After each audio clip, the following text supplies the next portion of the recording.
సాక్షిగా, కార్చిన కన్నీళ్ళ సాక్షిగా, శిరము మీద ముళ్ళ సాక్షిగా,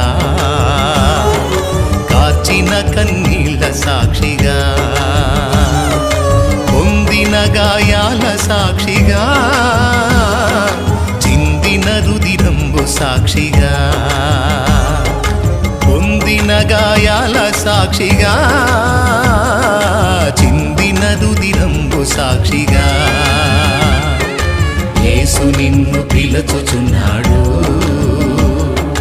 నీ కొరకే నిలచియున్నాడు.